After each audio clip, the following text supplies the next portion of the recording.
What's up everyone, and welcome back to the channel. In today's video, I'm going to show you how to get the FC Mobile 26 mod menu for free, and it's fully working on both iOS and Android.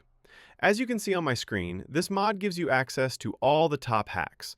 We're talking auto goals, unlimited coins and points, perfect skill moves, auto speed, freeze goalkeeper, and much more. Before we start, there's one crucial first step. Make sure your FC mobile game is updated to the latest version. Just head to the App Store or Google Play Store and check for any available updates. If there aren't any, you're good to go. The next step is super simple. Scroll down to my pinned comment below this video. I've left a direct link and explained exactly where you can safely download FC Mobile++. If this free method works for you, please leave a like on the video. It really helps the channel. That's all for this one. See you in the next video. Bye!